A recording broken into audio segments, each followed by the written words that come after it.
You mentioned that you didn't feel like you all played very well last time. Yep. Coming out of the open week, I guess what's the key to having more success this time around? Yeah, there's multiple reasons for us not executing the way that we needed to on game day.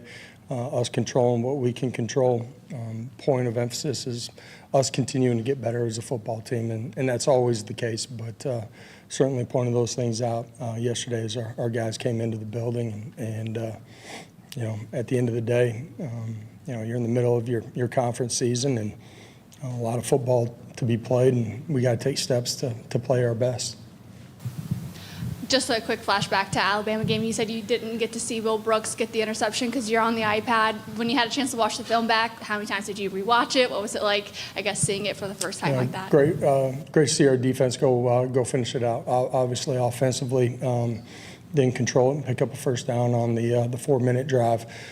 For those guys to go out and execute the way they did, apply pressure, and then Brooks to be able to drive on it and make a play at the end of it to seal the game. Huge play by him, and playing with fundamentals, technique, and making the plays that are there for him. During the first bye week, you mentioned a different approach to that first bye compared to what this bye was going to be. Just what is the biggest difference compared to that first week that you guys are looking for this time around? Again, you're mindful of some of the injuries. Today was a work day, and tomorrow will be too. You know, fundamentals, technique, you know, special teams, offensively, real point of emphasis. Some subtle things that we're doing differently is to try to get some of that work. But you know, the guys are banged up. Get the work that they can while still trying to get them healthy here for a long run on the back end. Rob on the left here. Coach, as a young player, and you having played the position, what kind of growth, or you know, how can what Nico did on Saturday jumpstart him, just from a confidence standpoint, coming through the second half like that? I think it's tough when you play that position, and that's whether you're young or you've played a lot of football. But certainly when you're young, when things aren't going well, you can hear certain members of the crowd, and you know, you've made some mistakes, which happens in this game when you play that position. You got the ball in your hand every time. You've missed some throws, you've turned it over, you haven't moved the ball, whatever it is. You know, the quarterback takes ownership of all of that. And when it's not going well, and you know, I describe it as it feels like the walls are kind of pressing in on you, to have the courage, the strength, the fortitude to push back on it and go play really good football. Not perfect, but really good football, and find a way to come away with a win. You got to be a tough dude, mentally and physically, to withstand all that. It's one of the real positives that you take away from the game with Nico. Sticking with Nico, when you looked at on tape the last 2 weeks, you've obviously gotten behind the secondary. You haven't been able to connect as many of those as you want. Is there anything fundamentally that you've seen? Is there anything he needs to be doing differently that you would like to see him do differently on those throws? There's a couple of things fundamentally. You know, where you're at on the field dictates some of how you get to throw the ball. Safeties can dictate how you get to throw it. You know, there's a way that you want to throw it. All of that together with, you know, what's going on up front protectionally. You know, there's times that you're not going to be in a perfect position. You got to find a way to complete it. There's a couple of things just with his eyes leading to, you know, where he's at body position wise on a couple of those things. Made some really nice throws too. You know, you look at some of the big plays, Dante down the sideline, that's a special throw on the run to be able to complete. Chris in the end zone on the third down. You know, there's some things that he's got to continue to grow in, but that's all a part of, you know, continuing to grow as a player. Eric and then Reese in the back. Staying on Nico again, and you've touched on this a little bit, but I feel like we might be on the subject for a while. Specifically, first half to second half, you mentioned the throw to Thornton and, of course, the touchdown to Brazel. Did you see anything on tape that he might have done different from first half to second half? I don't think anything like super different. You know, missed a couple of throws over the middle. You know, some of that's, you know, the windows, you know, being tight and maybe the timing being off just a little bit with the wide receiver getting his eyes around. It's all parties being a part of it. I do think, settling in, being able to push back on everything that hadn't gone right in the first half, shows growth, but shows you what he's made up of on the inside too, mentally and just his heart and competitive makeup. Coach in the back here, what's the update on Squirrel White's injury? Yeah, feel like Squirrel will be ready to roll when we get to the next football game. He was limited today. One of those guys that's been dinged up a little bit, but feel like he'll be ready to roll. The last year or two, we've heard a lot of reflection from recruits that ended up here based off the 22 game. To have another similar type atmosphere the other night, just kind of your thoughts of being able to see kind of the faces of some of those players and how they enjoyed things and all that. Yeah, big time games, elite environment inside of Neyland, and it's always special. But for some of those rivalry games, it's ratcheted up another notch. I think those are great environments to see the competitive makeup of playing in this league in the big games. That recruits get an opportunity to see how special, playing football on Rocky Top is, what the Neyland effect looks and sounds like, and those are huge pieces of the recruiting puzzle for us.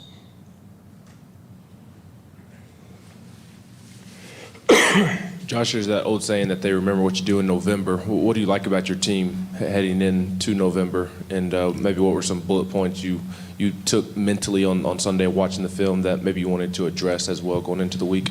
Yeah, fundamentals, execution, precision in everything that we're doing. Defense played really good football, but there's things that they can clean up too, obviously, offensively. Special teams as well. So you point those things out. And as you've heard me say, good teams continue to get better throughout the course of the season. Every week's its own identity. The takeaway from this football team is they're tough. They got competitive composure. That's all phases of the game. When it's not going well on one side, how the other units are responding. The unit that's not playing well, finding a way to get on the right side of it. For us, there's a lot of football left to be played.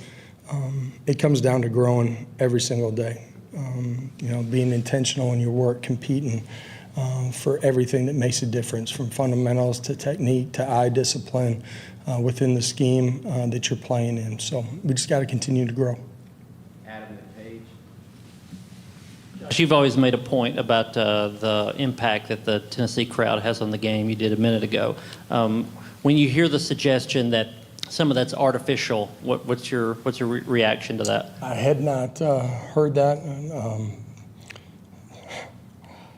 Neyland doesn't need anything fake piped into the stadium for that to be the loudest place in America. Hopefully our fans take that personal and enjoy this bye week and come back, and we'll be louder than ever the next time we're at home. Whether it ended in a completion or not, there are a number of times the wide receivers beat the coverage, beat the DBs. What have you seen in the wide receivers room continual growth? The last couple of weeks, they've continued to grow in what they're doing. Chris Brazel's a great example of that. Happens because of how you practice and how you prepare, and you start stacking days and weeks of performing at a high level on the practice field, and it will translate to the game. And there's still a lot of growth left in that wide receiver room. We've played a bunch of bodies. We need that room to continue to grow. That will be a part of the puzzle of us executing the way that we need to. Last two, Patrick and Casey.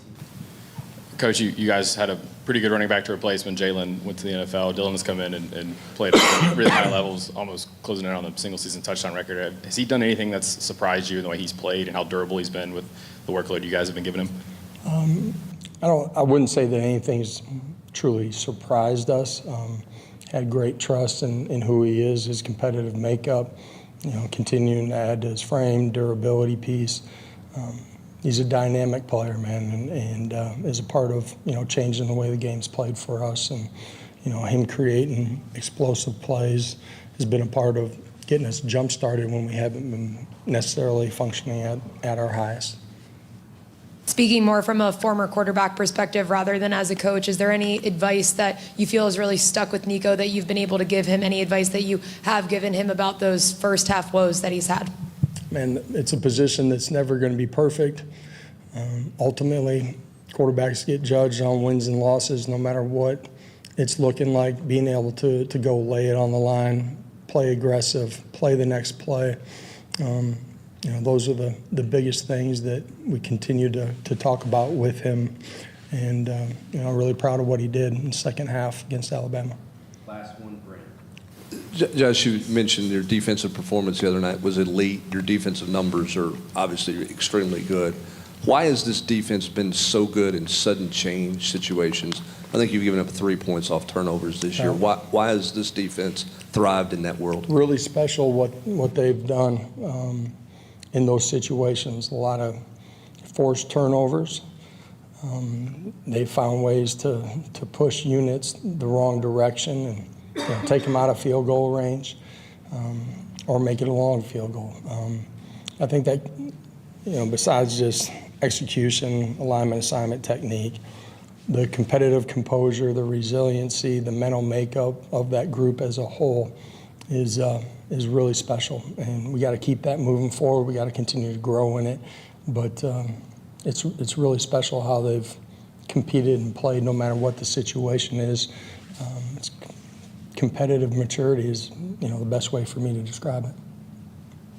Thank you, Coach. Thank you all. Have a great day.